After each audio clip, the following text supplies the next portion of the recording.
Well, avast me hearties. Today is, of course, Talk Like a Pirate Day, and we shall be doing exactly that. We will be going through this right here, the all-mass meeting for the Westmarch Board of Directors. Today is Talk Like a Pirate Day, September 19th. At the mast, it dare be 6:30 p.m. in the governor's time. And I call all hands on deck. Do I have a second? Second. There we go. There we go. I appreciate Chris and Ben for donning the proper accoutrements for the. Headphones. Works fine for me. Works fine for me. Bonus credits all around. All right. Well, I'd like to see what crew we have here this fine evening for the mast. Do we have an individual willing to take members in attendance? I'd be taking the attendance today. There, the Presidente. We'll start with our finest lead. Presidente, are you here? Aye. All right. And then Vice President, do I see your attendance here? I'm scrolling through. All right, not here yet, I see. All right, then it moves on to the Secretary. Secretary's here. That is me. I am Presidente. And then, let's see, let's go to the Monarch. Monarch, are you here, Your Majesty? Excuse me. It is the Commodore, not the Monarch. How dare. Forgive me, Commodore. And do we have the Prime Minister here? The quill-waving desk jockey is not here, for they are ill with the plague.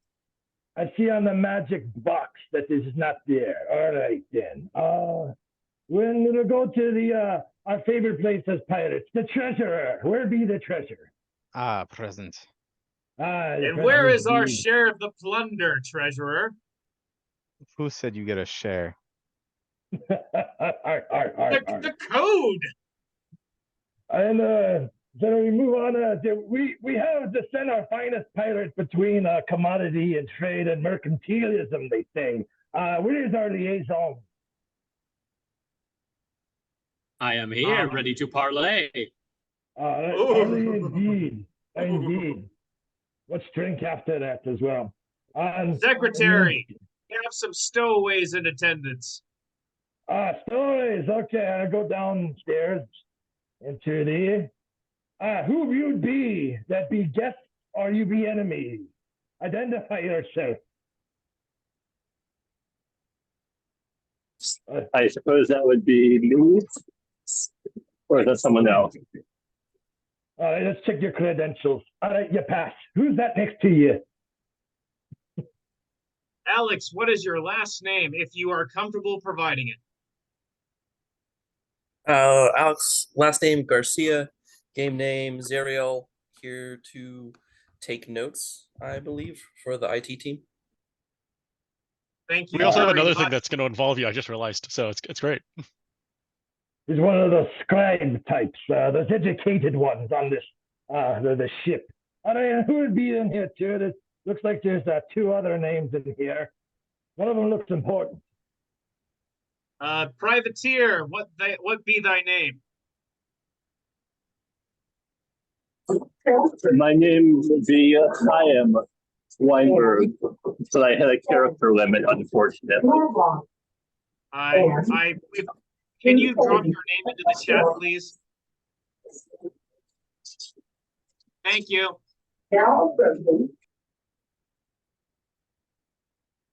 All right. We have a full house. Sorry. We have a full galleon. I believe the other ones are to be a mute there. I see a Royce and an Allen there as well, but I'm sure they're listening in there, Presidente. We got them. Well done, Secretary, as always. All right. Would we like to read the minutes? Would you like to read the minutes of the last meeting, anybody? Or would we like to approve them as decreed last August? Pirates don't read.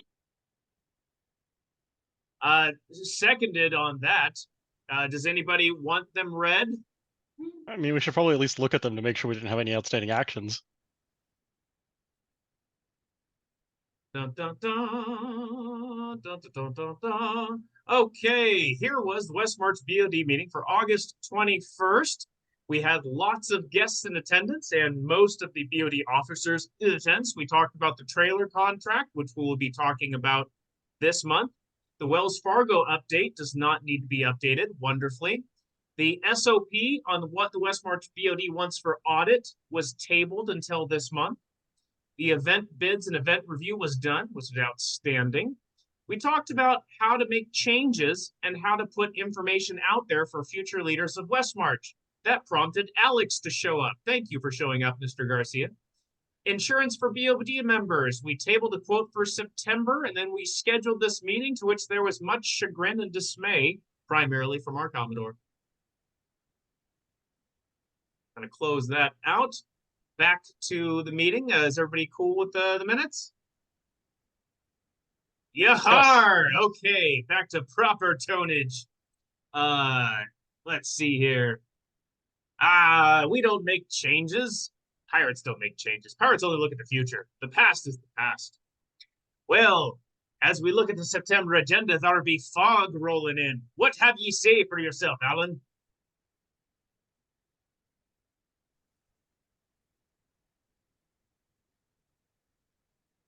Alan, you're on mute. That explains earlier. You be quiet in the mist. Aye. I tried to catch Alan once, but I missed. Yo, can you hear me now? Yes, Receiving a message. I. Okay. So fog update. Some good news and bad news. So good news is we're still on schedule for everything so far. I've come into contact with Donna, who's in charge of issuing the permit. The bad news is that I did submit the application back in July, and so they were busy or whatever, but they did not. The secretary Sabrina did not give the application to Donna, so Donna was wondering where the application was, and so I forwarded her the email like, "Hey, I sent this way back in July." So, in more bad news, she did respond about the alcohol thing, but she didn't really clarify anything. She kind of just like reposted what's on the website. So the big thing is the alcohol is not allowed in the youth area, basically where we're generally camping. That also, I think, includes the bowl. We've always kind of gotten away with it a little bit because we're not exactly, so like the bowl where you kind of walk down, that's where the youth areas technically is, but everyone camps on the outskirts. And so we've kind of gotten away with it in the past with the Rangers. But now, since they're new Rangers, they're basically saying that whole area is considered the youth area. We're not allowed to drink alcohol in that zone. So for this event, I'm going to have security basically telling people to put away their, like if we see anything out, we're going to, tell them to put it away, and then we'll probably do like a 3-strike system where it's like if we keep having to tell you, well, then we're going to have to eventually move to more drastic measures, like either saying no alcohol for them or even go as far as asking them to leave site if they're not going to comply, because the Rangers were pretty upset with us. We are allowed, though, to drink at the Deanza building, which is the feast hall. But we're still not allowed to serve. And if the Rangers see us serving any alcohol, we could get in trouble, because they are requiring us to, in the email, they are requiring us to have some sort of security per their rules, as we've seen before. So essentially, we would need them half hour before, half hour after, and then it's like one security guard is required for every 50 attendees, and then that supervisor thing for every 100. And so they're saying the fees could be from 150 to 500. But I wanted, she did not clarify what serving meant, so I will have to follow up with her, like, is consuming alcohol considered serving? So, because according to Sabrina, the last time we talked, consuming alcohol was considered serving, or people bringing their own alcohol was considered serving. So that's one of the questions that's gonna follow up with Donna is, strict clarification, is people bringing their own alcohol considered serving?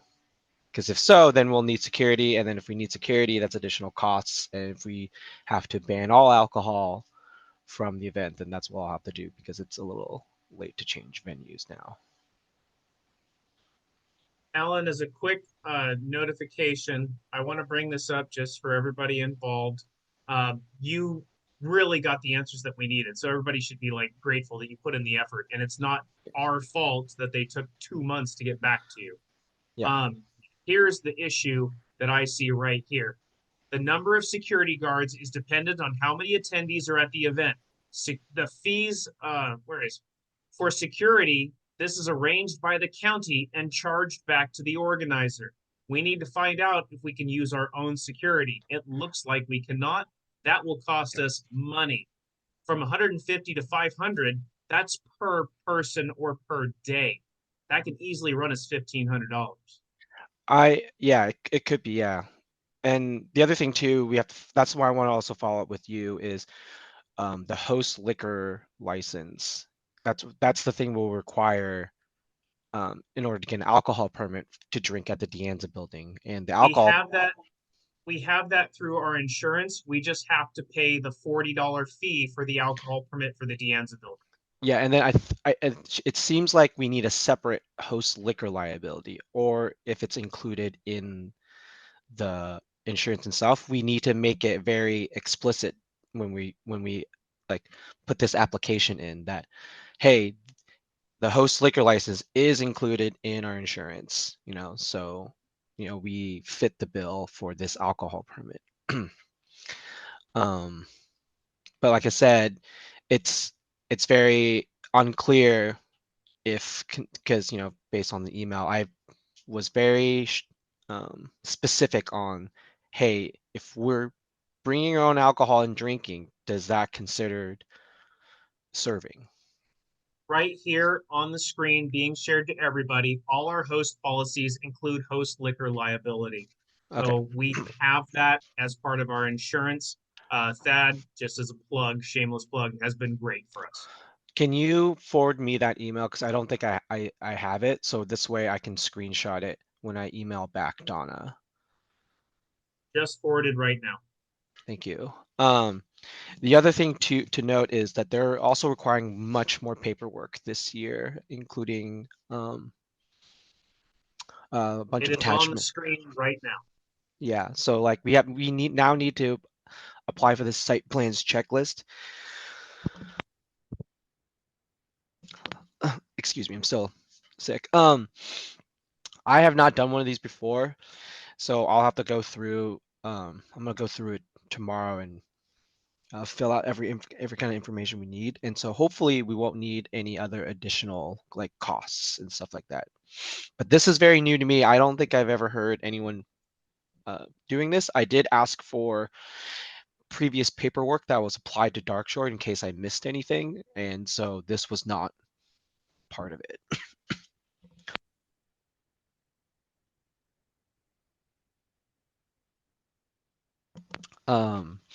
So, and the reason so that's the reason why we haven't paid for the site yet is because Donna just has gotten to our application this week. She got back to me yesterday, and so if we are willing to pay for the $40 and to do I can ask her the couple of questions before we finalize this alcohol thing. I'll try to get the payment done before the end of this month. So I think and then we'll have to do is we'll have to write a check, and I'll figure it out where I'll deliver it to the Parks Department myself in order to get it to a timely manner. And then once we have all those filled out, I'll also ask the PM to pay for the insurance. because I wasn't sure if we needed to buy, if we needed any other additional costs or whatever along with the insurance. So so I'll be working on that right away. It's important that we create a list of questions that we need answered before the event, since we are a little over a month out, and we're gonna have to just make sure that we get everything in writing, since there is a new individual in charge of the county of Monterey. These changes have thrown a little bit of a wrench, but that doesn't mean we still can't get things hammered out in the next 2 to 3 weeks. Yeah. So yeah, and so if you have any other additional questions we want to ask Donna, I can include them in the email to her. Talon, So- you are absolutely correct. So I'm gonna start making a list of questions. Either drop in the chat what we need to know or shout it out. First one is, of course, alcohol policy Yeah. that we can And post. We're gonna have to post the Because alcohol if policy. Really print people out. get blindsided on that one, they'll be quite angry. Yeah, we Yes. need to post it. 100%. Yeah, I will also make a post when I do the update for fog stuff, you know, and advertising that, you know, to remind people that there are new rules, and you know, the campgrounds are going to be dry, while you can still drink at the De Anza building. And we will be enforcing. We will be going around checking. I'll be asking security, but we'll do like a 3 strikes rule essentially. Alan, we're going to have to find out if we can use our own security, because at this moment we cannot use our own security, and it'll be a third-party security that we don't know. Yes. So we need to ask them, alcohol policy, mark what the youth area is. Can we use our own security company? Any other questions? Please chime in. So I was just re-looking through the webpage because originally they said beer and wine only. It looks like they've changed the wording a little bit. So it's less clear. So now the wording on the policy says alcohol other than beer and wine is prohibited at all county parks except for, then it gives a list, and one of them is San Lorenzo within a reserved campsite. So it seems like then if you have it reserved and you've got the rest of the policy, it doesn't seem to distinguish what type of alcohol anymore, as far as I can tell. So that's good. The also one thing that I have a question for the BOD is the is the Red Dragon, the legality of that. Like, are we worried about someone's, you know, potentially giving alcohol out? Because This very know. moment, we cannot do the Red Dragon based upon the response that you received from Donna. We would technically have to we would not allow the Red Dragon. It's very clear in their response, unfortunately. I want the Red Dragon. You want the Red Dragon. We all want the Red Dragon. However, if alcohol is served and consumed during your event, an alcohol permit is required, and we need security. So if we get the permit and we get the security, then we can do the Red Dragon. Are we going to pay $1,500 to get the Red Dragon? That's a decision that's not me to make. So and also, even if people are just saying like, oh well, it's not the event, it's the Red Dragon. If the ranger comes up, they're not going to care the difference between that. They're going to see this looks official. It's the event that's serving it. That's my concern. It's not a concern. That's a real thing. Like anybody who tries to be like, oh, it's not the official, like, no, be an adult. That's ridiculous. So I actually pulled up the Monterey County ordinance on this, which is section 1412.040 subsection R, which has 4 sub-bullet points onto it. The first one is no person within a county park can drink, use, consume, or be in possession of an open or unsealed container, sealed or unsealed, of any alcohol unless the possession or consumption has been specifically authorized by obtaining a valid permit issued by the director specifically allowing for such use. Then it has the same wording about alcohol other than beer and wine is prohibited at all county parks except, and then it gives a list.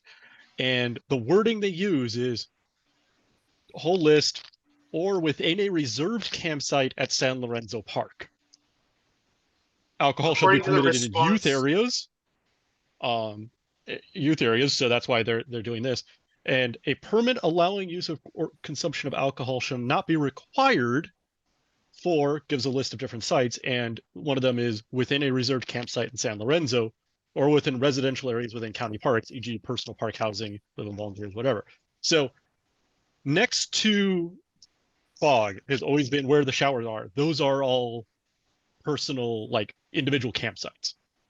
They have to be reserved independently, but it sounds like if you do reserve it, you do not need a permit to have alcohol there, because that is not the youth area, and there's an explicit exception for this in the Monterey County, rules.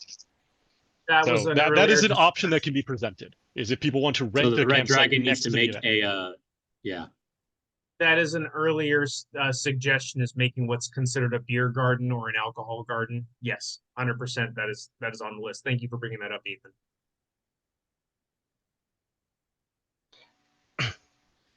Yeah. So, and So I don't know what it costs to rent one of those locations, but I don't think they're And that expensive. also the distance between Cheaper than insurance. the Feast of Gods and the campground over there is enough, I think, to say to the Rangers, that's not us. They're on the other side of that fence. Like that's a very easy line of demarcation for our security guards. It's like on that side of the fence is individual private campgrounds. On this side of the fence is the event. yeah, I think we can that's an easy- also, I mean, we can also look into just having the renting those campgrounds instead of renting the youth area, because not many people really camp in the youth area anymore. We kind of just use the surrounding area, like the right on the outside. So like another question I could ask to Donna is like, well, what would be the difference in cost in renting the youth area versus the individual campsites across? Royce If says this, it's about $50 a night.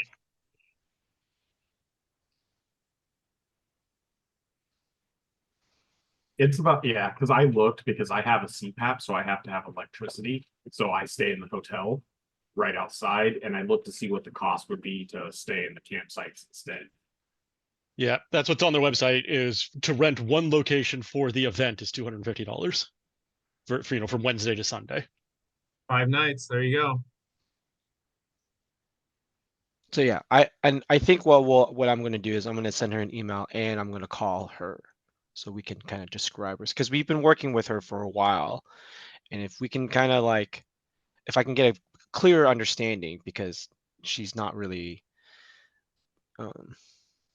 she's kind of being, I feel like she's being a little unclear on some stuff on the email.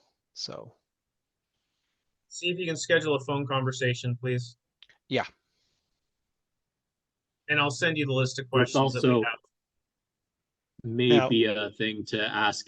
Sorry, can I talk to your supervisor, the one who could not hedge? I think she is. Oh, Other really? than going above her, which would be, I mean, I don't know what her official title is. She says she's management analyst 3. So I don't know who it would be to go above her, but she's the one we've been working with for a while. So, but I think it's one of those kind of like, I think if we just have this permit, we show it to the Rangers, and then we just keep the sites, there's no alcohol sitting outside. That's I think that would be our main concern going in with fog security is, do we see alcohol in there? Okay, yes, we're gonna ask people to put it away. And then if they keep leaving it out, then like I said, 3 strikes, and then we're gonna have to ask them to have no alcohol. And then if we see them with it, and then we'll just ask them to leave site, because Yeah, we definitely need to tell people about that one ahead of time. yes, I will make a post on Westmarch about the new alcohol policy. Discord as Because I well, know like please. Red Dragon posted today, for example, on the Facebook. So Yeah. I thought someone had talked to them, but they didn't. So they're just posting it. I was like, well, I don't want to stop it if, because they posted and then I got this email. So it was kind of like way too late for me to say anything. yeah. So now concerning the other thing about all of those documents that are being asked for,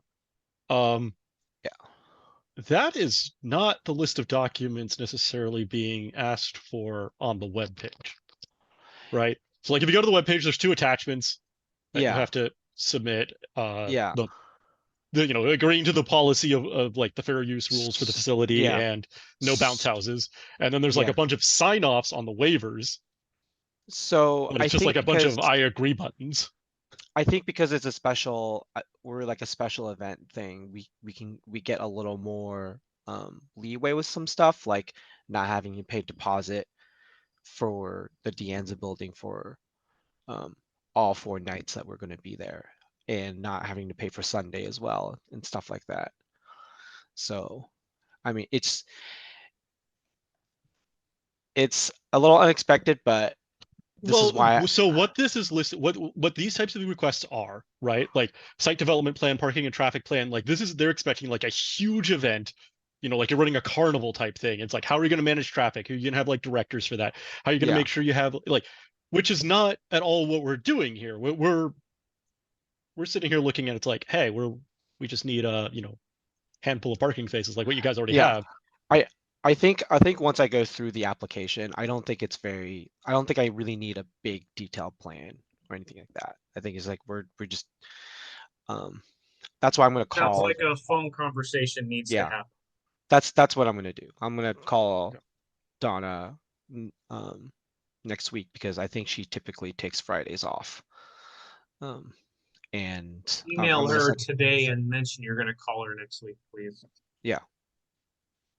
So I will get more confirmation from her and kind of figure this out, and I will forward the email so we have a copy of all this for future. Well, one of the other things that we're running right now is an event site search committee, because of all of these problems we've been suddenly having with the County of Monterey. So they might be shooting themselves in the foot here, where we just go, it's not worth working with them anymore because this is just getting ridiculous. That was a conversation that was also had today. The level of issues that we are having, like not getting a response for over a month. There's got to be a better site.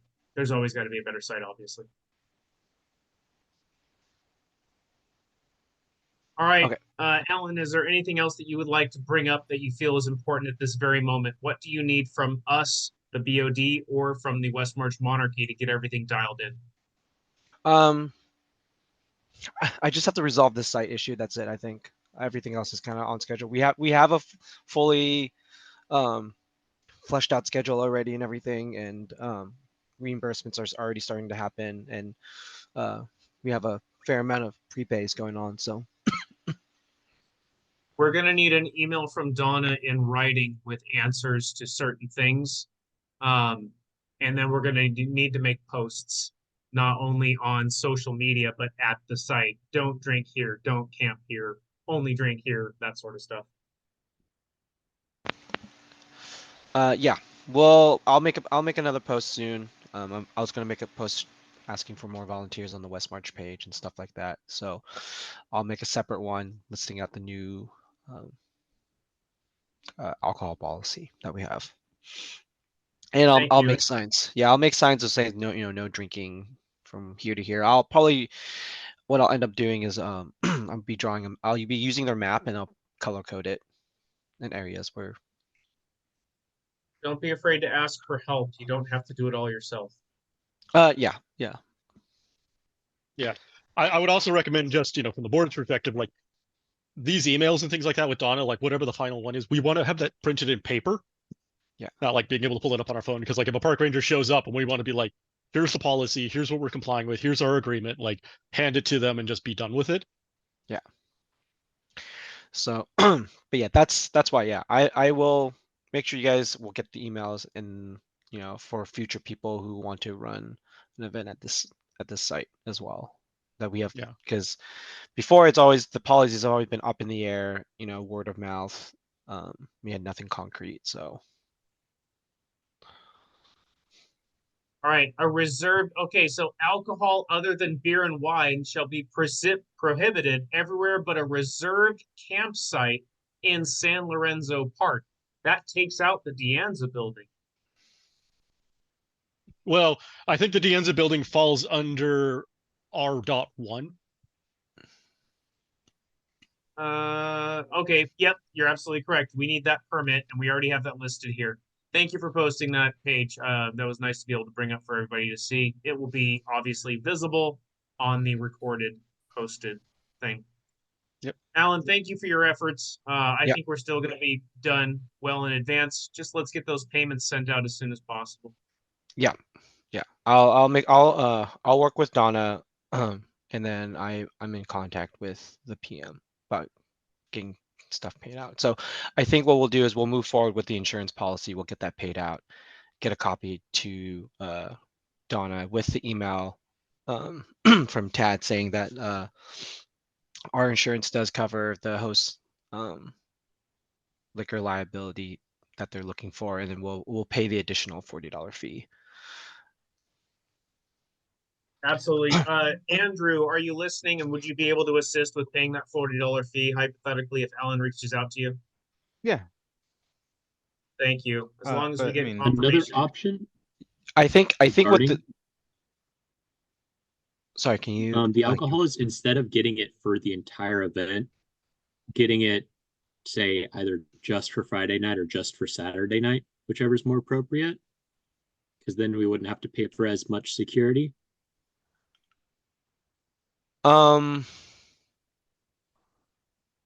Basically, like getting it for the night for the Red Dragon. That's a good idea. Okay. It's an option. It's not terrible. Yeah. And I think no matter what we do, people are going to complain, and we're just going to have to be ready for that. I don't care. That's the correct adage right there. If people are going to complain, let them complain. It'll make them happy. You do not have to respond to people who just complain and don't offer solutions. Yeah. The thing is that it's not like I personally do not want alcohol at this event. Our hands are tied, and if they want to be upset at somebody, they can be upset at the Parks Department because it's kind of, this is new. Yeah. What can we do about it? Yeah. And if people are motivated to help, I will happily add them to the event site search committee so we can try and find a new location. Yeah, but I think my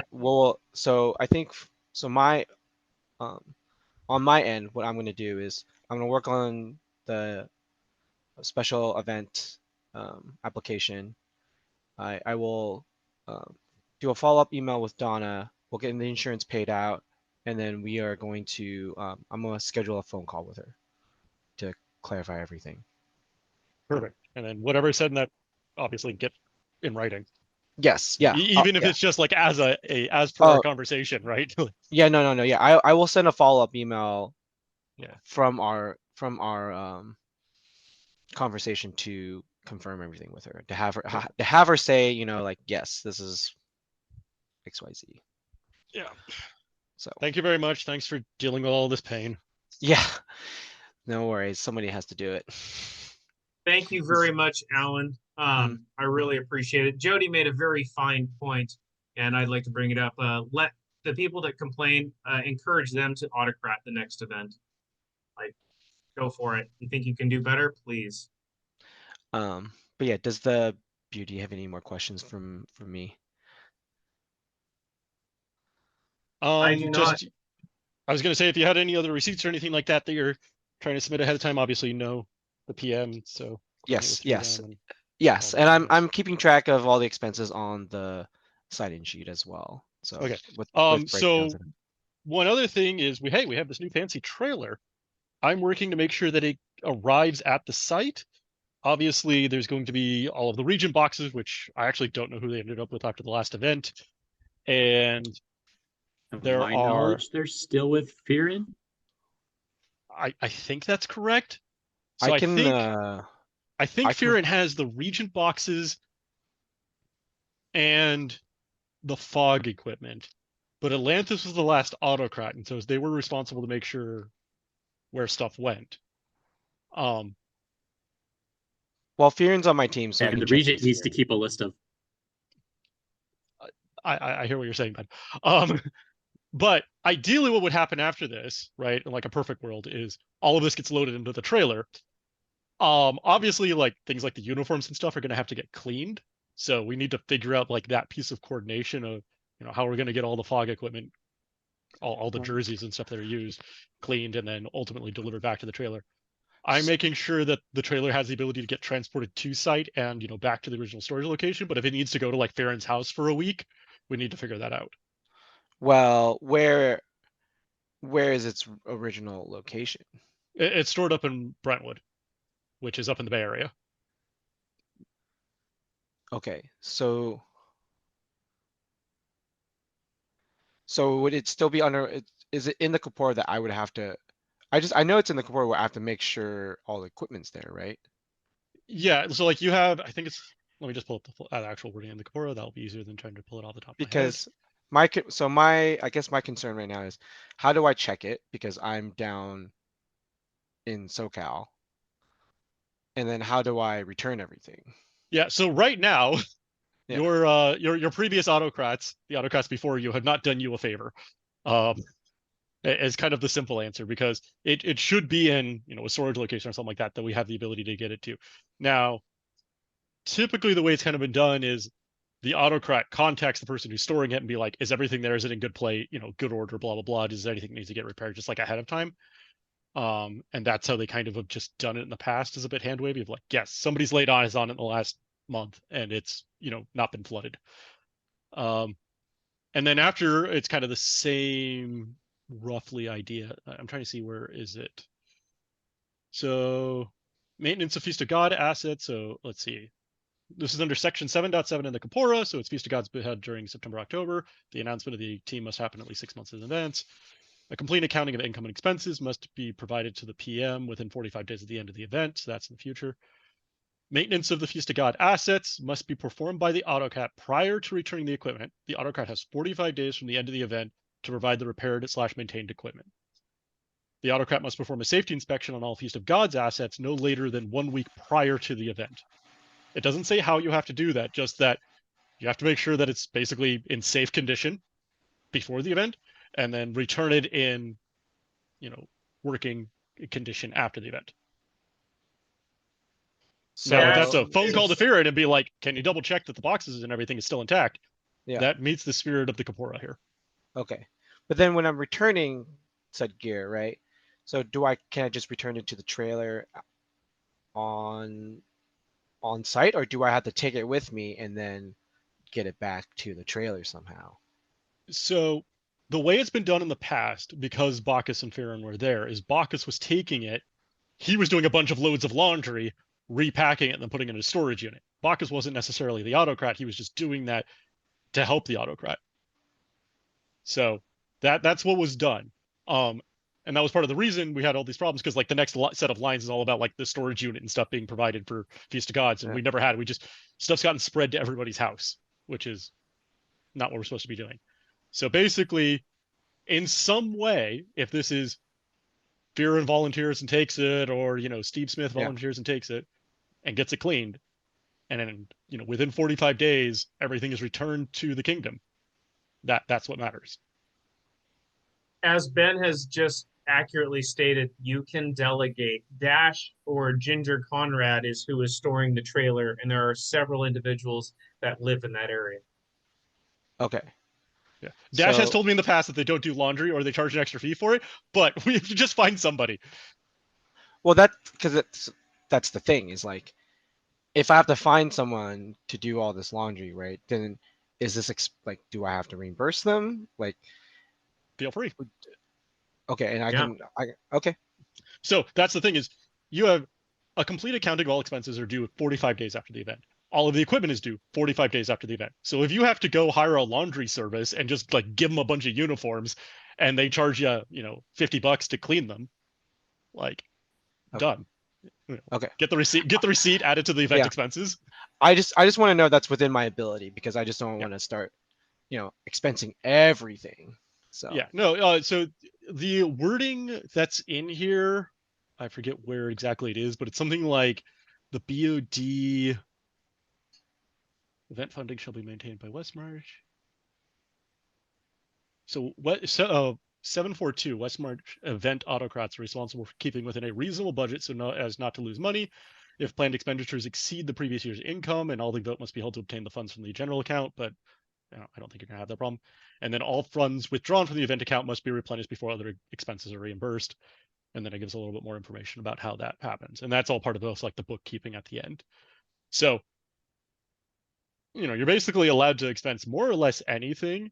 The BoD obviously is going to look at it and, pass the sniff test. So if you're like, oh yeah, my team needed to go on a yacht cruise for a week as a bonding exercise, okay, that may not pass. But, cleaning of event equipment, like if one of the swords breaks or shields breaks and like we need to get it repaired, or I think Damos did like the original work and like you need to hire Damos, to spend $50 to repair the equipment, like that's fine. Okay. All right. Just track all your expenses. Yes, I am. So perfect. And we can work out the details. As I said, I'm arranging for the trailer to be there because I think at the very least the region boxes will be able to go in, because the region boxes are like all of our pots and pans and other things like that like we typically clean at the site. So at least we can load those into the trailer. If the uniforms and stuff like that need to go somewhere and they show up a month later, that's perfectly fine. Okay. And the nice thing about the trailer is if somebody doesn't live close by, that they can take the trailer with them potentially. Okay. But yeah, and just let me know, because right now I'm making sure that it gets to the site and and back to the original storage location. But if it needs to go somewhere else, we need to figure that out.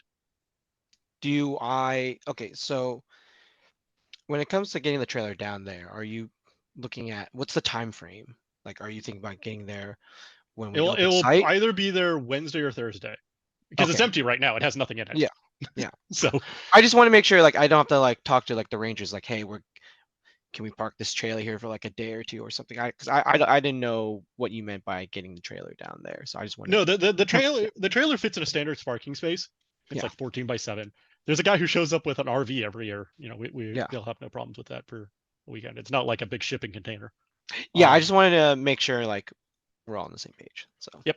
Yeah, so I'll make sure it's there. Whatever equipment we can load up into it afterwards, that's great. If Fearon's taking it and like it's going to Fearon's house because Fearon's going to do laundry and load it all up in the trailer, and 30 days from now I need to get somebody with a truck down there to haul it up to the storage location or something like that, we can figure that out. Just kind of otherwise my plan right now is to get the trailer down there, load it up with whatever we can, get it back to its storage location, and then we'll figure out how to get the rest of the stuff there at some point. Okay, yeah, that sounds good. Okay, cool. Thank you, Alan, very much for your time. I'm going to send you this list that everybody sees here, and we will humbly request that you get a response to us of all of these on what the updates are, if that's okay to ask. And let's get things knocked out. And if you need help, please reach out to any of us. Everybody here is probably willing to help. Yeah, I will. I'll keep you guys updated. I will. Once I get an email back from them, I will forward them to you, obviously, for documentation's sake and stuff like that. So perfect. I'm sending you an email right now called "What We Need to Know." Boom, send. There we go. All right.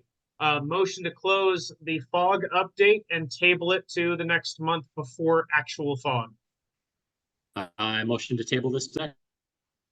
Thank you very much. I am going to make an unofficial request that we do have a board of directors meeting before fog next month. So we'll probably be looking at meeting a month from today, maybe less than a month from today. All right. So as we all know, Westmarch's Navy, a very piratical privateer crew, was sailing off the coast of Catalina and encountered a Belagarth raiding party, which we swiftly defeated. In celebration, we all threw our hats in the air, and unfortunately, they went over the side. And in a gale, they were lost. Our entire crew is missing hats. Well, luckily, we have a wizard of hats here with us today. Wizard of Hats, will you please assist us with some new information about a port in Southern California? I can do that. Can you see me? I can't tell. We can. You can also see some other people behind me. There are stowaways that you may all recognize. Hey! Can't hear you though. because I am actually at a park practice right now, not ours. I will let you know that there is a new port off a port of Angel's Duff. We are actually based out of Los Angeles. For those who are familiar with the area, Penn Pacific Park. Our first meeting corresponds with the equinox this Sunday. And with some help from the Grand Duchy of Dragonvale, and also may have a visit from some persons who fight with these odd swords of light that I met yesterday at the park. Lightsaber dueling.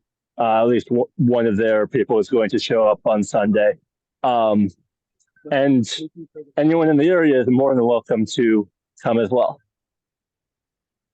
I plan on making a trip up there, probably bringing some of the Southern California crew with me, not this Sunday, but a Sunday in the future. Do you potentially have an interest in joining the Grand Duchy of Dragonvale or Westmarch sometime in the future, potentially? Yes, these have been strongly discussed. In case you didn't catch the, part of the Dragonvale monarchy literally standing behind me as I wander around this park. Blink twice if they're threatening you. No. I'm actually technically the only one holding a weapon right now. Hey, wait, Milan's not standing behind you. No, but Chicken and Walrus are. Well, they are good people. Watch out for Sasquatches. That's all I'll say. Got it. I was actually moments before I was literally talking with Chicken about some things that he was giving for the park. But that I will resume after this. Yeah. In terms of things, yeah. The plan is to have it every week for the first couple of weeks. We'll see if that ends up being the case. Our wonderful Commodore did give us a channel to speak on the Westmarch Discord. So feel free to chat with us there. Or direct message me on Discord, that kind of thing. Well, thank you very much for bringing that up. It's important to bring up, this is the second board of directors meeting you've met. It's obvious that your dedication is real and valid, and you are in an area that could definitely use an AmpGuard park. Thank you for the efforts that you're doing, and hopefully we'll all be able to support you. If you sit through a long hour with Milan, then we know that you're dedicated. And while I do feel sad that some of you have lost your hats, I can't teleport the hats to you. Teleport just doesn't have that range. I do have a variety of hats with me right now, though, including a number of trinkets on my belt. So those who come may get a hat. Well, sounds like we'll have to visit to get our hats back, but that might not be a negative thing anyways. Thank you. Is there any questions we have for the Wizard of Hats, or are we good to move on to the next topic?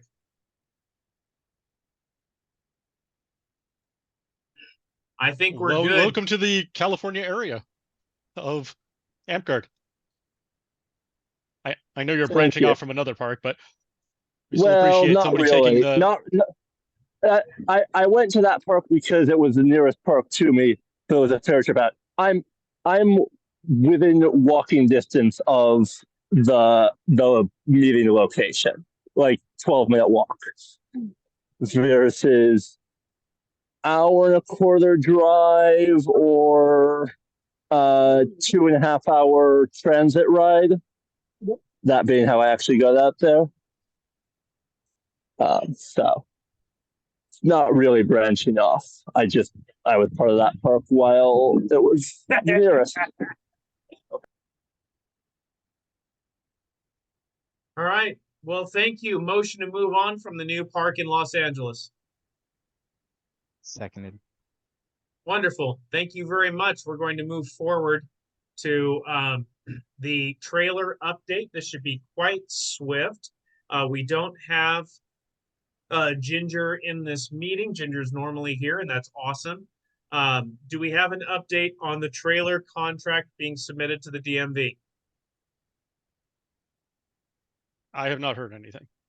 All right, let's go ahead and is somebody at a park with Dash? They are at my park, but I've been busy running around doing to all the other parks in the area. So Fully understandable. I'm gonna go ahead and send Ginger a message right now. Let's get that done because we do need the trailer in our name, especially if we're going to be using it for a major event and have it on the highway and such like that. Right, so we're gonna go ahead and table to October. All right. Do we have a motion to move on to the next one? I motion to table this item. Thank you very much. I will give the second. Wildmire, they just went through a very successful all thing. Does anybody want to talk about it? well, considering we have the champion in the chat. Hey. Perfect. Alex, thank you for being here. Talk to us about Wildmire and what we need to do to get you to sign the Kingdom contract. Bribery comes to mind. No. The bribery is if you don't sign it, I won't give you awards. Oh God, no, don't do that. Yeah, we're a new park in the Fremont area. We meet on Fridays. We've had a pretty good amount of people come out, anywhere between 5 to 6, sometimes 8 on our bigger days, and definitely looking to grow and recruit. So we're doing really well. I will reach out to Gittig to sign the contract and send it back. It's in section 12 of the Capora, which, by the way, BoD, that is not a form fillable thing, and it's kind of a pain. I actually have like a Word version of the Capora that I could kind of extract it from, but it like messes up all of the lines and everything when you try to do that. So I'm not sure if we have like a better version of this contract somewhere. You mean a version that doesn't require a 2/3 majority in order to get it changed? If you send me a screenshot of it, I can just make it. It's in section 12 of the Capora. Oh, well then, It yeah. is section 12 of the Capora. Okay. So, hey, King Sebastian, could we put it on the all thing to actually remove that perhaps from the corpora and let the board of directors run that instead? that is a separate conversation about, there is a lot of stuff, in my opinion, in the corpora that should probably be business documents, not gameplay documents, which is what the corpora is. So we should probably look at that, but that is not a quick fix. I think you're on the Capora committee, so you probably saw my messages earlier today about that. Ugh. No, that's the wrong one. No, yeah, that is our contract with the Kingdom, or with the Vanguard International. I don't have it. I'll make one. Somebody remind me to make one. Okay. You know what is form fillable is a printed thing, and then you just scan it. Can we just make a smart waiver? Only if you get a 2/3 majority out of the all thing. Gross. Most Adobe you can actually just straight type onto PDFs too. Does that Yeah, still it's just full it's annoying though? No, it's not part of the subscription. You can often type. Or the most annoying part about it is it's at the back of a 30-page document. I have Adobe Pro. I'll get it racked up. I've sent you the Word version of it on Discord, so you can at least copy paste, save yourself some pain. Thank you. It's just not a great document to work with to actually like in digital. I'll retype it from scratch. Perfect. Thank you. Wonderful.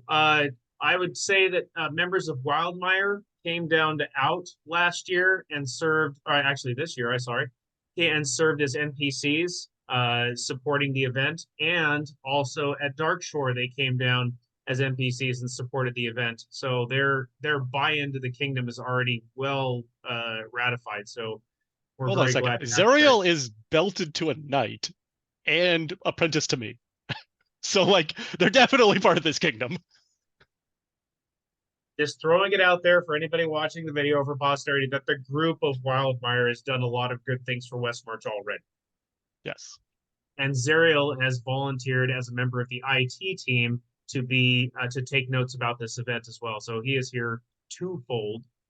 So thank you very much for that, Zerial. Milan, they got a 96% passing vote on the Alding. We already wanted them. You don't have to keep selling. It's already bought. It's documentation. Okay. All right. Motion to move on. Second. I motion that, yeah, this is Perfect. The Commodore is tired of hearing from Zerial, as we all heard, so we're going to move on. Wildmire would like to join the fleet.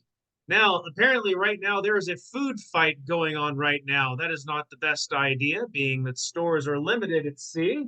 But the question we bring up is, where is the oversight for food fight at this point in time? Do we want to have an official Westmarch charity to donate to? Are we keeping donation records, and where are they stored? What oversight should the BoD provide to this charity act that we do every year? None. To my knowledge, they all go directly to the Fighting Hunger charity, so they aren't held anywhere for very long. To my That's not correct at all. That is not correct. You can donate to any charity and just provide a photo receipt, which is what most people do if they donate to a charity. Or if you're providing like food or something like that, you provide it to your local food fight rep, and they're responsible for getting it over to a charity. It's actually run by an independent organization. It's actually run by Amtgard, so it is not a Westmarch event. It's an Amtgard event, and it's kind of their responsibility. This year, a lot of stuff's going to Feeding America. I happen to be at the same park as the rep that have been doing a bunch of stuff behind the scenes with them for it. So like all of Thor's Refuge stuff has been sent to Feeding America. But really, the whole point behind this is it's supposed to go to whatever local place each park designates. That's the major concept that it works beyond. Yeah, that's our mileage and stuff. But yes, it goes to whatever local charity normally. Like if you donate cash, you donate it to a local one. Yep. Like, is there any oversight that Westmarch needs to do in that capacity? How do we know that I'm going to pick on my own park, that Milan at Shire Gate isn't just pocketing the money? Because I'm doing it, not you. How do we know that Andrew is not pocketing the money? Well, technically, they're supposed to be giving it every week to the Westmarch rep, who on Saturday evenings gives it to the food fight rep. Are we keeping those logs of those donations anywhere that is easy to locate in case of an audit? No, because I'm mostly just taking cash to donate at the end of the month. Does anybody see an issue with that? I'm fine if the answer is no. I'm just bringing it up for visibility. I am actually reporting it to, because for Dragonvale, we're rolling it up as Dragonvale and then going to the kingdom. So all of our numbers, for instance, are getting reported to Walrus. Yeah, it's the same, honestly, the same problem we have with all lands. Like, a land says, oh yeah, we've had X amount of donations. Like, we don't track it at that level because we've just kind of always considered it petty cash. It's not necessarily the right way to do it. I think it leads to a larger question for the BoD, which is how do we track, these small cash increments across the kingdom? Because effectively what I've said, right, is like, Monarch at park wherever has the ability to accept money from person who walks up, but it's like it's no different than just Steve standing on a corner getting $10. Like he could put it in his pocket and walk away and says, yeah, you're now dues paid to play in this game, but you never signed for anything. Good point. Receipts are available upon request. So that's why I think it was Rivermore. There's several kingdoms that actually stopped doing dues to the park. You actually go to the kingdom webpage and pay dues that way. So it all goes into the kingdom coffers, and then the kingdom provides petty cash to the local parks, and they make sure that they never have more than like $100 or $150, some number like that. And if the local park wants to spend more than that, they have to submit a request for the kingdom to send them more money, like with verified receipts and everything through the BoD to track those. It's the more formal way to do it. The money going in the feel- opposite direction instead of to the land to the kingdom out to the lands actually does make some sense, because then the park can essentially more easily ask for money as recruitment money and whatnot. So you can have small parks that otherwise would have coffers next to nil. Most of our parks actually have decent amounts of money. It's I actually think been a they're- concern because we've had a few parks that are like sitting at, $400 to $600 type thing, and they'll be like shires or baronies, like relatively small parks. You kind of expect that of like a duchy, and we used to require duchies had bank accounts. I don't think we do anymore. Nope, and because we actually closed ours because the BoD started harassing us about it. So This brings back the perennial topic of audits. I mean, but unless we are sending a BoD member out there to count the dollars, you can write any number down in an audit. I mean, we just got 2 lands who basically submitted audits, right? Because they wanted to get promoted from Shire to Barony, and like the numbers showed up on the page, but we had no way to go out and count. I'm shaking. One of them my was my fist. park. I'm shaking my fist at you for saying you can put any numbers on an audit you feel like. I mean, but that's the thing is, I have, from a corporate perspective, I have no control over authority over a local monarch. I do not get to elect them. I do not get to, like make sure that they're doing stuff right. Like I could show up and like just watch them put money into a petty cash box, right? But we've got 20 parks across all of California. So yes, they're supposed to be putting numbers down, but I can't even force them necessarily to do an audit, like actually fill it out properly, other than just be like, if we catch you not doing it, we can ban you from the game type thing. We have no, like, they're not employees of the corporation. No. I just am shaking my fist at you for the reasons we discuss all the time when I talk about money things. Oh yeah, no, it is a serious problem, but to fix it would require like overhauling our corpora and how we do business, and so it's not a quick fix, but it's definitely something that I have a concern about. I just don't know the right way to go about correcting it. I mean, you can say that, but on the other side, I would happily say that I'm very pleased with the current system where the kingdom doesn't have that control over individual parks. There'd be a So, lot like- of pushback from the parks, especially veteran parks, saying, "Hey, send us all your money," and like, no, I don't think so. But we've had at least 2 parks closed down, and we spent several years chasing those $400. That's the kingdom's by contract. And we had like one person move state, and we had to, I think, threaten to sue them, or we like started filing paperwork to sue them to get the money back. And it was like Did $1,400. we actually get that? Do we actually get that money back from Texas? I don't know. Scorch was the one following up on that, I don't think we did. right? So like, Crimson Sanctum, right? sounds right. Yeah, I think so. But like the point is individuals like, took the coffers and dipped. technically all of the money is the corporation of Westmarch's money, because you guys aren't independent corporations.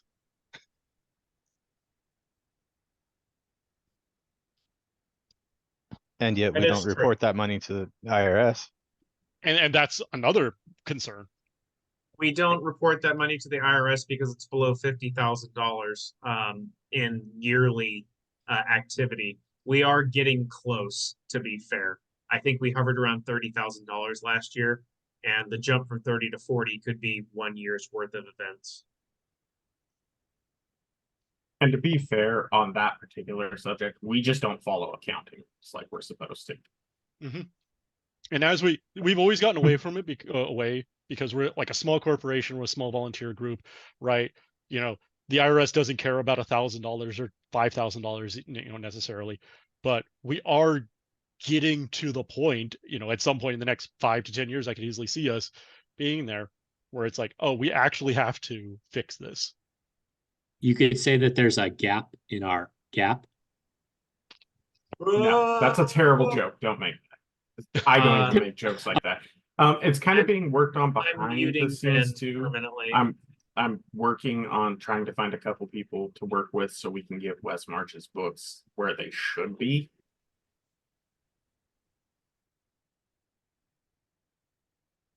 But to go back to your original question, Milan, Food Fight is run by Food Fight, not by Westmarch. And so therefore is not our problem. All right. Works fine. The other for last me. thing about Westmarch potentially growing too big is you said about 5 to 10 years. That would hopefully be when Dragonvale is splitting off. So that would bring Westmarch back down below the limit. That's true. That's true. It would. And that actually might be really smart. Yeah, I mean, there's so many like little things, right? Like our event right now is 150 people, but if it was a 300 person event, instead of pulling in $5,000 of profit, we might be pulling in $10,000 of profit or $15,000 of profit, and boom, all of a sudden you start like getting close to that threshold again. And just because Westmarch and Dragonville split doesn't mean we're not going to get people going to each other's events. Yeah, I would still expect a lot of Westmarchers to go to Out, a lot of Dragonville people to go to the Westmarch events, unless of course we move it to like Napa. Important note to mention that Out is not a Westmarch event and will probably not be a Dragonville event at this point in time. Fair enough. And Out is its own thing because it's technically run by a private group of people who aren't even a corporation. So, but that's not my problem because it's not my event. But it should be run probably by an LLC. Splitting the kingdom to stay below a $50,000 limit, that sounds like structuring to me. Are you okay, saying we'll move on here before Royce comes and beats us with a baseball bat or something. So Dragonvale is nothing more than a No, shell. I have a perfectly legal amp guard sword for situations like that. Okay, we are going to move on from Food Fight. At this point in time, we have discussed it as the board of directors. There is nothing for us to track. We cannot, at this point in time, in good faith, find a pathway to provide adequate oversight since this is an amp card event and not a Westmarch event, which means we're in the clear. We've discussed it. We're golden. Motion to move on. Second. I have for the SOP or FAQ on Westmarch once for audit, I got Olana's spreadsheet. I am hosting it on the Westmarch BoD AMP wiki page. I'll send anybody a copy who sends me a message. We are great there. I'm requesting that we push this to October. I've just been too busy to work on the FAQ that I want to do. Sounds great. Wonderful. Second. All right. We have a piratical event bids and plundering event reviews. Have we decided where to store them? Is there an IT member among us? Alex? We may have lost Alex. Nope. I'm here, sorry. Oh, wrong, Alex. Perfect. Sorry. Nope, maybe right, Alex. I take it back. There you are. Okay. So last month we had bids for heretical events, and we wanted to review the plundering of the events to determine how much plunder we've procured and where we should bury that treasure. So we need to find out where to store those events. Is there an IT member among us on where we can store those documents? I mean plunder. Did I say documents? I meant plunder. Sure. I don't know if I completely understand the question. Basically, we have event bids and then event like reports afterwards, where you have to do like the after action report type stuff. Right now it is nowhere other than my personal drive for stuff I've been storing personally for the last several years. And then Milan has linked to that in the Amped Wiki page. I believe, Ben, did you go and put some of this stuff on the CA Amp card page? Yeah. Every board of directors meeting minutes for the past 2 years is now on there. But that doesn't necessarily include all the event information. No, I did not put any of that on there. You may have forwarded that to me to put on there, and I didn't get around to it. Well, we also only have limited stuff. So like we have the event bids that I was able to dig up, and I went through the monarchy folders as well and found a handful that gotten stuffed in various places. I was not successful in finding the event reports. Now they might be in the PM folder, and I didn't dig through all of those to find the after action reports on those because they're primarily the profit loss statements. But like, it would be good to get those as well. And there's no reason we should be hiding those.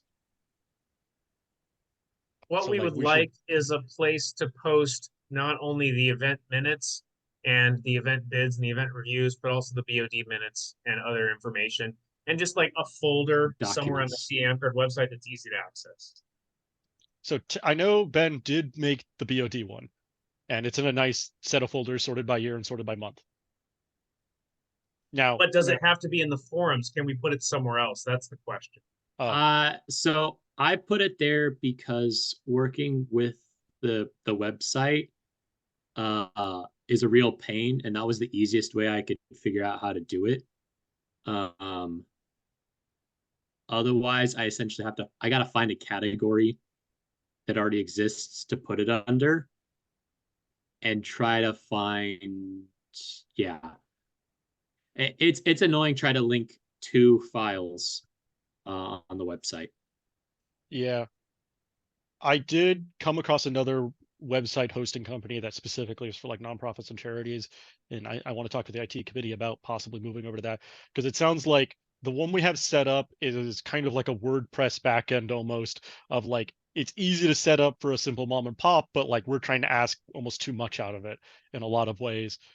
And the website hosting costs are minuscule to set something up a bit more professionally. And we may have just outgrown what the back end can handle. But I think we have paid for this website till January, so it's not a priority to find the alternative, but we should start looking now. Hopefully by that time we have the 501c3, and then we can leverage that to get something. Yep. Yeah, that we might, it I'm might open up assuming, additional options for us. Our great president and pirate captain here may have an update on the 501c3. The update is we have gotten no emails. Milan, the news is, should one of us take that action to call the IRS and be like, hey, what's going on? Do we have like a tracking number? I don't think we do. Our tracking number is our EIN. I am on the website right now. We are still designated as a 501c7. We are supposed to wait 6 months before reaching out. That is May, June, July, August, September, October. There you go. So it's 6 months. And this is dated May 30th, the email. So after fog, I guess we can start poking them. have a nice spooky time giving them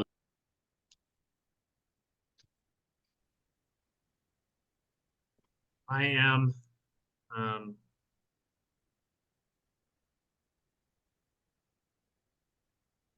I'm trying to pull up the IRS tax exempt organization search right now. We did discuss this, and I apologize for the silence on my end. We did discuss this in a board of directors meeting previously. I'll pull up that information right now. Here is our Westmarch IRS right now. The final letter is dated 2012. There has not been an update. We are supposed to get an email or an actual mailed letter, but we haven't gotten it yet. I'm going to try and pull up the board of directors right now. I'm going to say it was June. No, August. Was it June? I think it was June. Sorry, what's the question? I'm trying to pull up the information that was provided last time about that, and it looks like it was July. 1 second.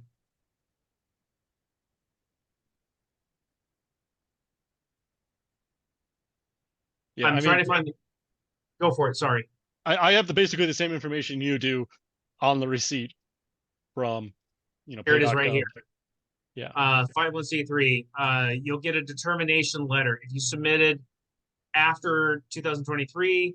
Don't contact us at this time because we can't provide a status of your application. Your application is being reviewed within 191 days is where we are at. So I think we should just call anyways. And I can definitely do that. So in the pay.gov email that comes back from us, they say, you'll be contacted by the IRS within 180 days. After 180 days, if you have not been contacted, here's a toll-free number. to call to check the status, you need to have your name, your EIN, and the date you submitted it. Awesome. And we submitted it May 30th, so it sounds like October 30th is 6 months. Is that right? Yep. Here we go. Yep. Yep.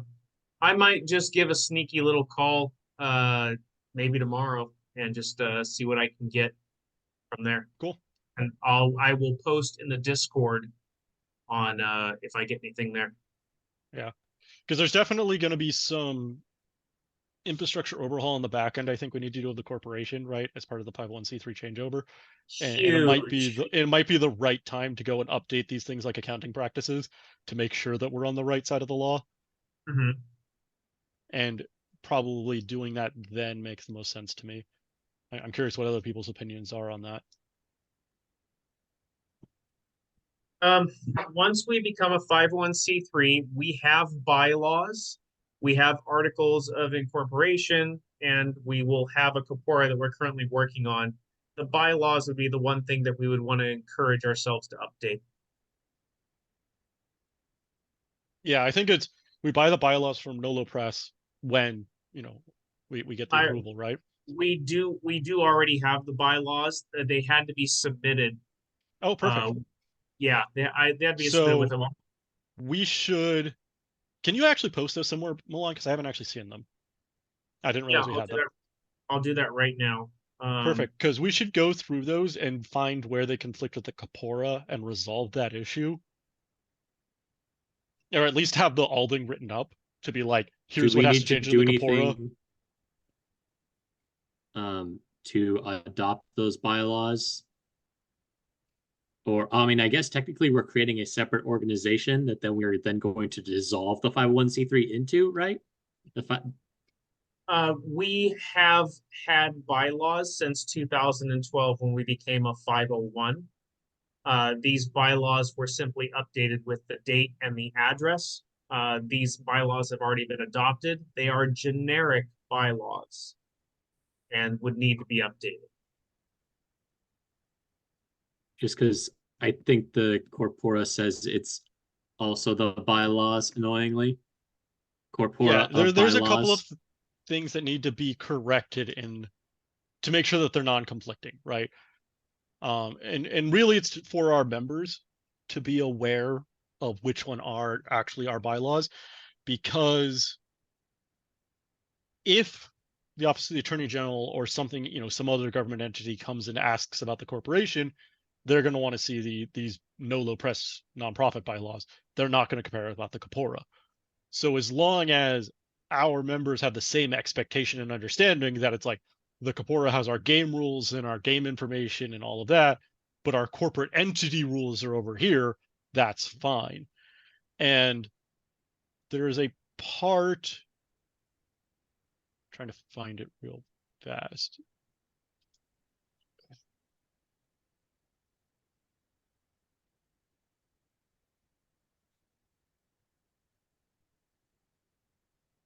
So section 10 of the corpora deals with the board of directors. And it says, like, our job is to deal with any outside government agency, business, or organization, or any local chapters, subsidiary chapters with regard to contractual obligations. And do we actually no longer have this word? It used to be stated that the purpose of the board of directors was to make sure that we stayed legal with government and external entities.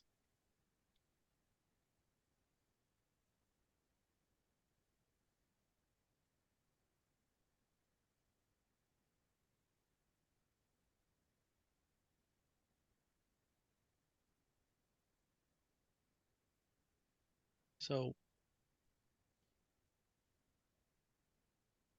what's the question? What am I missing, Ethan?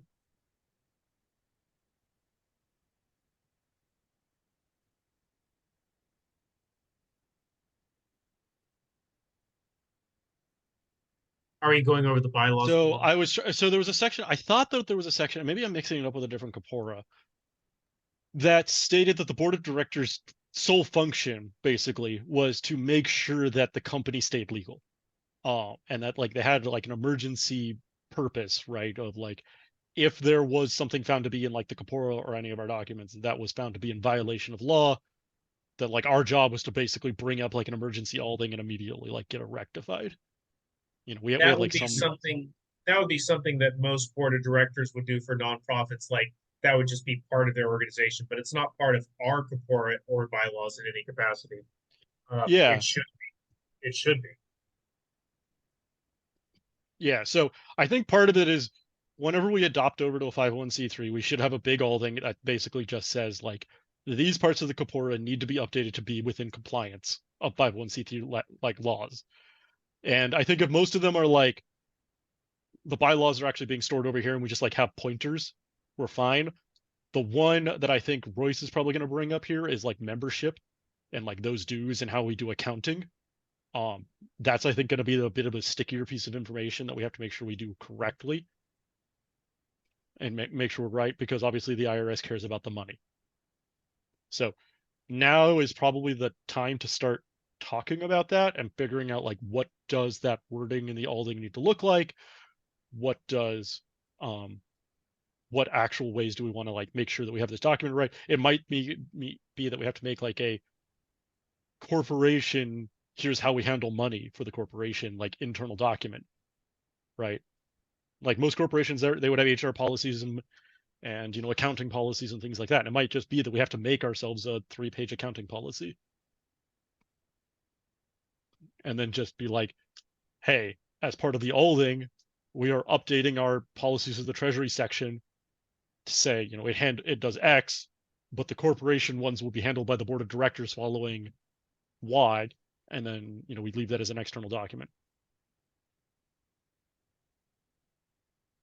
But what we're seeing a lot is when we originally set up this corporation, we didn't do the back end paperwork to set up the corporation, and we just kind of threw everything into the corpora and said, "This is everything," which is not the correct way to do it. It is not, but we do want to keep the idea that we are a small organization. We don't want to get too big. We don't want to become, you know, the Susan G. Komen Foundation or something major like that. We still want to keep the idea of a social club, but still be able to reimburse the people that are spending money. If there's a happy medium that we can legally get to, that would be ideal. Agreed. And so, based upon what I'm seeing with the corpora, right, is these conversations get very low engagement from the populace, so they take time to get done. And because it's going to have to update the corpora, we're going to have to make sure that it's at the very least going to have to like tell, you know, override certain parts of the corpora,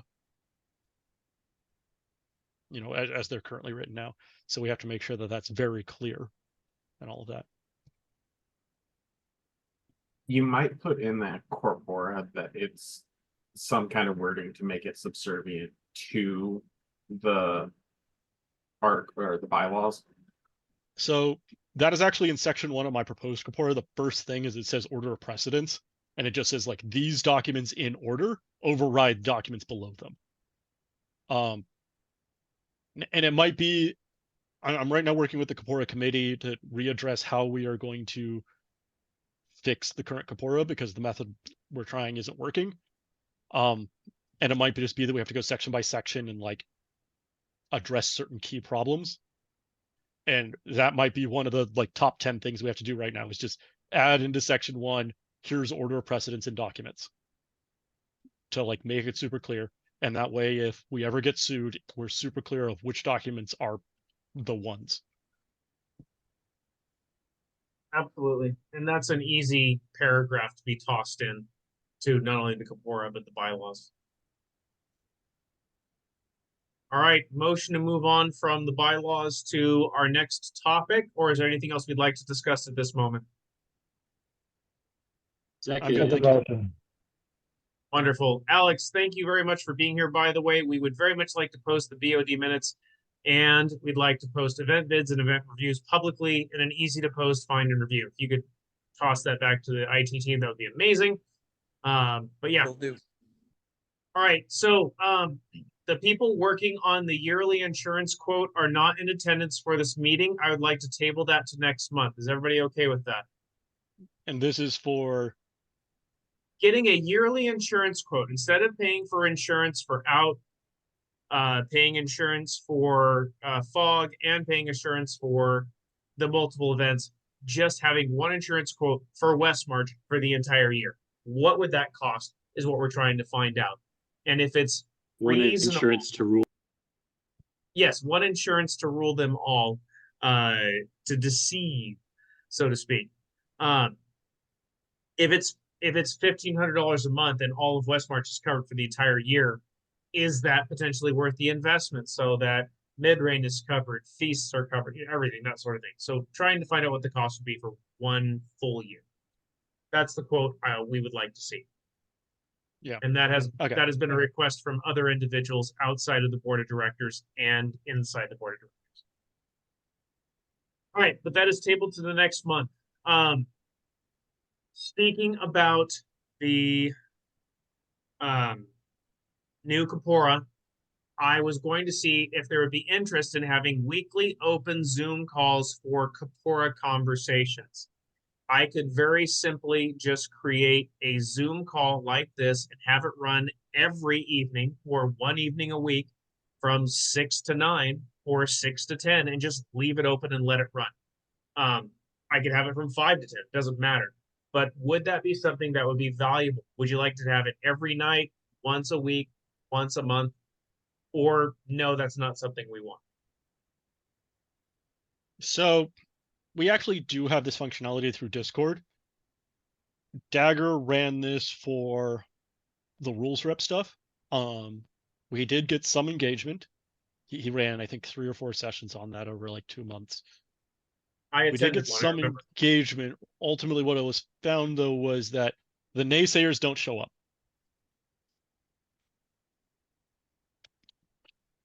I mean, it was that simple. It was, we had these 2 or 3 hour long, like open windows that, Q&A sessions, ask anything. We went line by line, explained everything. And, we opened them up multiple times on different days of the week and all of that to try and get as many people. And then as soon as the rules went onto like Facebook, right, we immediately got a bunch of people like, why haven't we talked about this? And it was like, we had multiple meetings about this exact topic, right? So I hear like, I see the value. I don't think, how am I going to say this? I see the purpose of it, right, of trying to get people to engage, but I think the problem that we get is that the people who don't want to engage or already have a negative opinion are not going to take the time to come and engage. So it kind of becomes a bit of an echo chamber of like the people who care will sit down and read the Kapora or will reach out and engage in discussions. The people who don't won't, and then will just complain. Either by voting no, or when the actual holding comes up, they, post one message there and you try to engage with them and they don't. So there is a big thing, and I don't have the answer for this of how do we get these people to engage, but there's also a bit of, you can lead a horse to water type thing.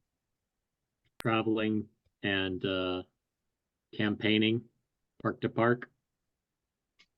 Yeah, and that's part of it is that Westmarch is so large right now. It is hard for, I'm one of the people who has done it, like hit every park. It is hard to hit every park because even if you do one park a weekend, right, we have 20 parks. So that's 6 months almost of parks. And it's a lot of traveling. And, even if you are talking about the Kapora with them, which I did at a lot of those parks, I spend a little bit of time talking with them about the Kapora and, trying to get things to change. 3 months later, when the vote comes up, that park doesn't remember. Might need to talk about that with the Kapora committee, essentially using the committee to catch multiple parks at once. So one conversation that's potential, but it would be kind of a new precedent, is using the Circle of Monarchs. So the Circle of Monarchs barely does anything. It's very low to my knowledge, they engagement. don't respond.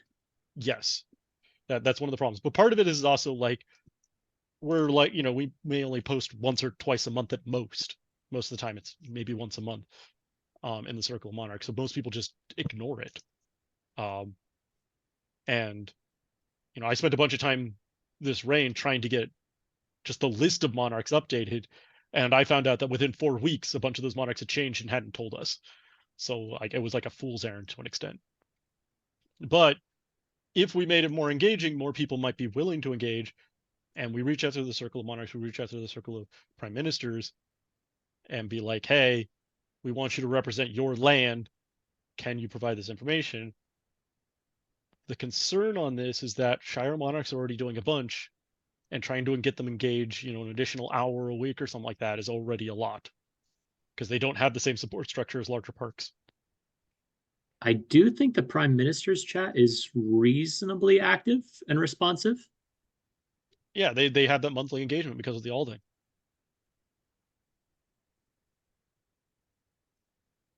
Well, the monarchs are supposed to preside over the all things, so that might be a lever into that. The monarch, the exact wording of the Kapora is that the person presiding or running the Alding is the one responsible for making sure it gets distributed, and the monarch has always just delegated it to the PM, because the monarch has like weird wording about that. Because yes, the monarch's like supposed to write it. Well, yeah, we need to find a way to get forward movement on the Kapora. And there was somebody who brought up something today about breaking it down into smaller chunks. Is that something that is currently being discussed? Yes. So, going back a year now, when I originally started on this whole process, I started because I went through and line by line went through the Kapora and found 15 or 20 like these are errors, and I even like enumerated them, like this is number 1, like these top 5 need to be fixed quickly type thing. And then at the time, the Monarch and the Kapora committee said, and part of this is also the context of V9 was going on at the time, and there was a lot of discussion about not getting representation and incomplete documentation and confusion. So we presented as 2 options, which is 1, we could put 3 to 5 items on every Alding for the next 5 months and fix the Kapora, or we could go write a Kapora and do 1 big vote, was kind of the idea. And the sentiment at the time was 1 big vote was better. I think that sentiment has changed, or at the very least clearly isn't working, because the Kapora has been in the public hands since April. People are still complaining that they haven't had time to read it. It's been 4.5 months at this point. So even if you read a page a day or a page every 3 days, you'd be done with the document by now. So I think limiting it to 1 page of Alding, per Kapora, because like you're still going to have lands getting promoted, demoted. You're still going to have other election information happening. Like October's going to have an election, for example. And so that might be 1 or 2 Alding items in the Kapora. And it might just be like, there are these 5 references to quals still that never got removed, and they need to be removed. Right? And if that was like 1 Alding thing of like, update these to these, so that way it no longer mentions quals anywhere in the Kapora. There's one that still refers to the old section numbering. It refers to like section X.2, which we haven't had for over a year. That needs to get fixed. Time of the Crown is so that's probably very unclear about exactly when it happens and how it happens. And like that could be clarified with like a simple paragraph change. And I think if we did it section by section or subsection by subsection, we could get there.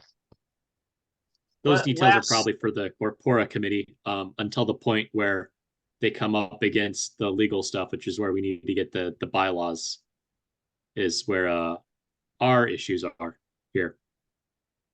Last summer, I requested the individuals in charge of Kapora changes to do just 1 change of 1 section every month. And they said that it would tire out the voters and they would get disenfranchised and unhappy. And instead they went with 1 fell swing. This is before Ethan, this is before Ben. And nothing ever got done. And so they wanted to do 1 fell swing, and here we are. And I would just say I would definitely try the small pieces at a time. We've got too many people who fear change so to speak, to have them ever agree to a massive sweeping document, in my opinion, which sucks, but that's a reality that I think we have to face.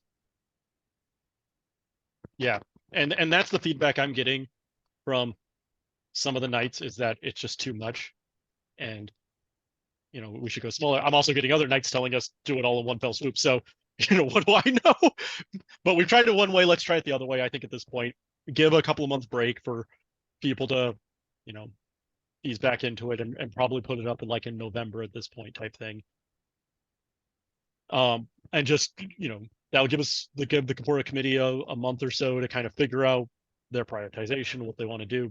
I am looking at maybe leveraging the IT committee to kind of post this information publicly, so people who are more actively engaged can see the roadmap of where we're trying to go, so that way nobody can claim it's all being done behind closed doors, and we can at least say, like, here's the parts we're addressing, and then the only thing in question is the final wording.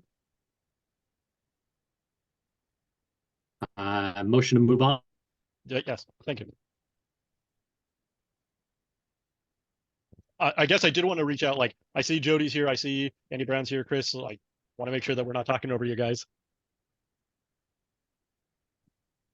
No, all good. All good. Secretary says good. Yeah. All right, we're going to move on. If there's ever somebody wants to run a Zoom call, I've got a Zoom account. I'm happy to turn it on at any point in time. I sit in front of 10 monitors all day. Director and officer insurance, we had a request to bring this up for this BoD meeting. It looks like it might be the last topic for this BoD meeting today. Ben, liaison, why don't you take it away? I was just checking on the sentiment, since everybody's had a bit of time to think about it, based on comparing to what I said last month with essentially we're covered, is what my opinion is under our volunteer status. What the sentiment of the board is regarding whether that's sufficient or not, and how much you'd be willing to pay to get additional insurance. From Ben's presentation last time, I felt very comfortable, and I already felt comfortable, so I'm probably a biased party in this situation. I'm still on the opposite end of that spectrum, which is, yeah, sure, we might win the legal case after $30,000 of expenses. There we go. So we definitely have both ends of the spectrum there. Now, legal expenses would be the issue here is the legal expenses wouldn't go to Westmarch, it wouldn't go to Amker. It would go to John Smith sitting on the board of directors. And that's the big concern, right? Or even just the corporation. Like, even if it was to Westmarch, that would deplete most of our funds just to fight this legal fight.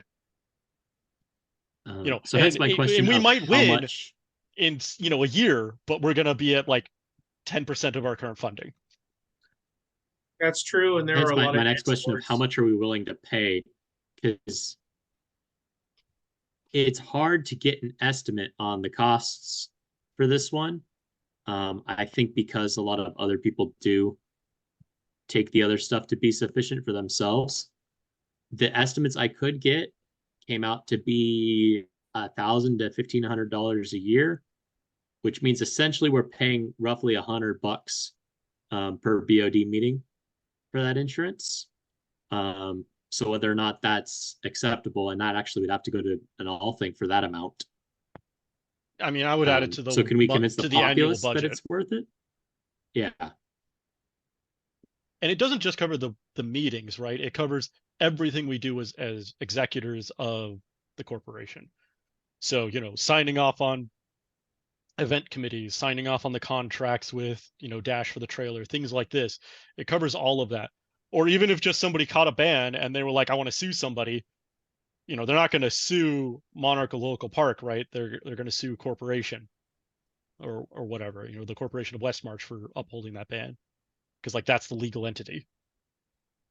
There's a good precedent for that. Even about 10 years ago in Pennsylvania, the SCA got sued because of the actions of one of their members, and it was a huge legal thing.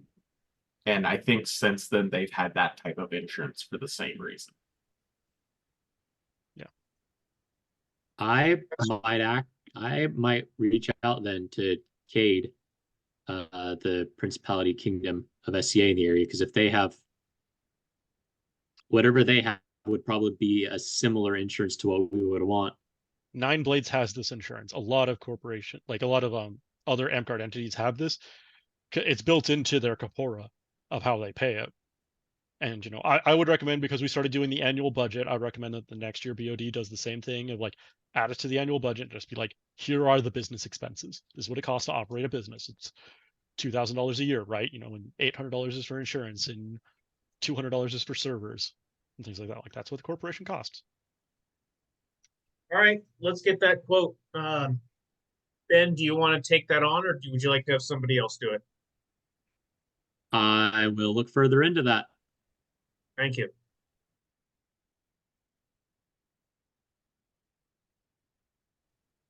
All right, motion to move forward. Yes, please.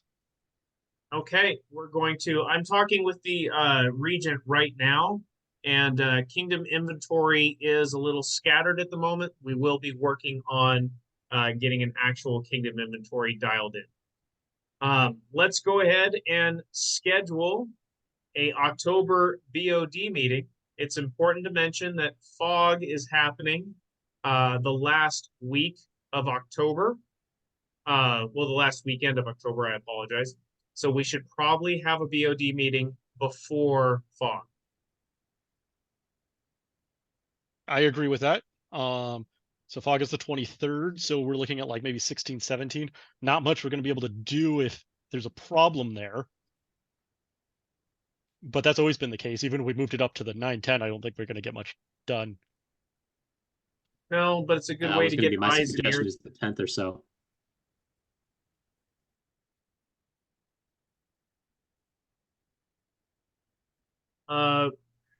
We have most of the people here. We definitely don't have Athena. We don't have the other individual, Liz, who's not here. So do we want to do a tentative 16th or 10th, and then with the possibility of changing if either of them can't make it, or what do we want to do here?